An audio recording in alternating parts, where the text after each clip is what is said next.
हथियार ही नहीं है। ভারতের রাজনৈতিক অঙ্গনে দৃশ্যমান দলাদলির পাশাপাশি রয়েছে এক অদ্ভুত মিল। দেশটির রাজনীতিতে বহুল আলোচিত তিন নেতা নরেন্দ্র মোদী, রাহুল গান্ধী ও মমতা বন্দ্যোপাধ্যায় তিনজনই নিজেদের রাজনৈতিক দলে বেশ সুপরিচিত এবং সফল রাজনীতিক। কিন্তু একটি বিষয় যা তাদের মধ্যে বেশ মিল রয়েছে, আর তা হলো তারা প্রত্যেকেই অবিবাহিত কিংবা সঙ্গীহীন জীবনযাপন করছেন। ভারতীয় রাজনীতিতে নিজেদের যোগ্যতা ও দক্ষতায় দেশটির জনমনে স্থায়ী ছাপ ফেলেছেন এই নেতারা। কিন্তু এই জনপ্রিয় নেতাদের ব্যক্তিগত জীবন নিয়ে সাধারণ মানুষের মধ্যে কৌতূহল কম নয়, বিশেষ করে যখন বিষয়টি আসে অবিবাহিত বা সঙ্গীহীন জীবন প্রসঙ্গে। তিনজনই তাদের জীবন উৎসর্গ করেছেন জনসেবায়, কিন্তু ব্যক্তি জীবনে সঙ্গীহীন।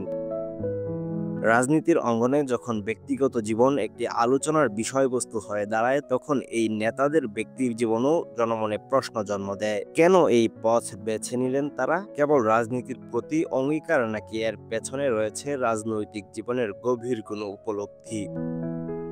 নরেন্দ্র মোদী ভারতীয় জনতা পার্টি বা বিজেপির শীর্ষ নেতা এবং বর্তমান ভারতের প্রধানমন্ত্রী। গুজরাটের ছোট্ট শহরে জন্ম নেওয়া নরেন্দ্র মোদী কৈশোর থেকেই আরএসএস এর আদর্শে দীক্ষিত। যৌবনের শুরুতে বিয়ে হলেও রাজনীতির জন্য সংসার জীবন থেকে নিজেকে দূরে রেখেছেন। তার মতে জাতির সেবাই যেন তার জন্য শপথ। বিবাহিত জীবনের দায়িত্ব ও রাজনৈতিক অঙ্গীকারের মধ্যে সমন্বয় করা কঠিন হওয়ায় তিনি বেছে নেন একাকী পথ। ভারতীয় রাজনীতিতে আরেক বহুল আলোচিত নাম রাহুল গান্ধী, যিনি কংগ্রেসের অন্যতম প্রধান মুখ। এক অভিজাত রাজনৈতিক পরিবারের সন্তান। দাদি ইন্দিরা গান্ধী ও পিতা রাজীব গান্ধী হত্যার পর রাজনৈতিক দায়িত্বের চাপে ব্যক্তিগত জীবন তার কাছে বিলাসিতা। পরিবার হারানোর বেদনা এবং রাজনৈতিক চাপ তাকে বিয়ের বিষয়ে আরও সতর্ক করে তোলে। তার মতে জনগণের সেবা এবং রাজনৈতিক দায়িত্ব পালন সর্বাধিক গুরুত্বপূর্ণ। মমতা বন্দ্যোপাধ্যায় ভারতের রাজনীতিতে এক শক্তিশালী নারী নেত্রী, যিনি বর্তমান পশ্চিম বাংলার মুখ্যমন্ত্রী। রাজনীতির প্রতি তার প্রেম ও নিষ্ঠার জন্য বিয়ে বা ব্যক্তিগত জীবনকে গুরুত্ব দেননি তিনি। বিয়ে বা সংসার করার পরিবর্তে তিনি পশ্চিমবঙ্গের মানুষের জন্য নিজের জীবনকে উৎসর্গ করেছেন। তার মতে জনসেবা এবং ব্যক্তিগত জীবনের মধ্যে ভারসাম্য রাখা বেশ কঠিন।